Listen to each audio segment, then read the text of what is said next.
This is question number 18 from the January 2016 Algebra 1 Regent. Which recursively defined function represents the sequence 3, 7, 15, 31? And we have 4 choices. Let's try out each of the choices.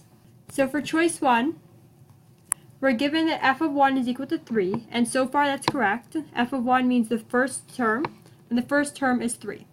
Now we want to know what is f of 2. We want f of 2 to be equal to 7.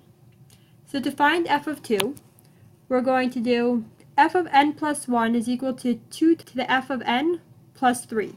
So we're going to have to do f of 1 plus 1 is equal to 2 to the f of, don't get confused and plug in a 2 over here. We're solving for f of n plus 1. So this n over here is this n over here. So even though we're solving for f of 2, we're plugging in a 1 over here because n is 1. Plus 3. So f of 1 plus 1, or f of 2, is equal to 2 to the f of 1. F of 1 we know is 3. So 2 to the 3 plus 3.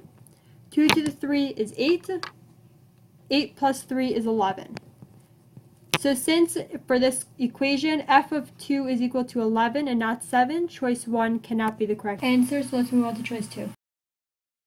F of 1 is equal to 3, so far that's correct. The first term is 3. We want to know, is the second term going to be equal to 7?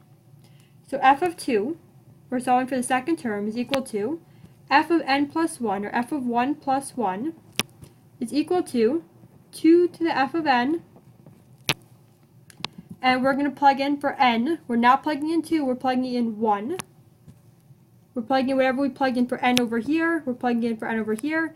So we really plugged in 1, we did not plug in 2.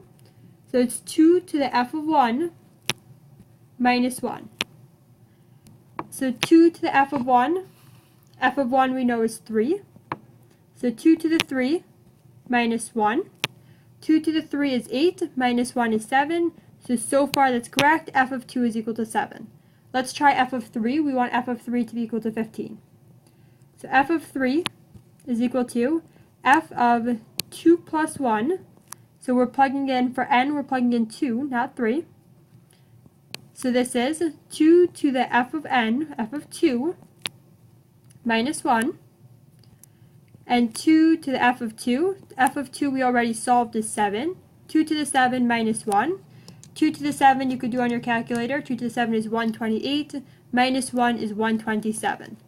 So since f of 3 is 127 and not 15 like it should be, choice 2 cannot be the correct answer to the question. Let's move on to choice 3. In choice 3, f of 1 is equal to 3. So that's correct. Now we want to solve for f of 2. F of 2 is equal to f of n plus 1, or 1 plus 1, which is equal to 2 times f of n. And again, we're plugging in what we plugged in for this n over here, and not what we have over there. We're plugging in for what's over here. So we're doing 2 times f of 1 plus 1. And 2 times f of 1 we know is 3 plus 1. 2 times 3 is 6, plus 1 is 7. So f of 2 is equal to 7. So far that's correct. Let's move on to f of 3. F of 3 is equal to f of 2 plus 1, which is equal to 2 times f of n is f of 2 plus 1. 2 times f of 2 we know is 7 plus 1. 2 times 7 is 14 plus 1 is 15. So far that's correct. F of 3 is 15. Let's move on to f of 4. The fourth term in the sequence is f of 3 plus 1 is equal to 2 times f of 3 plus 1.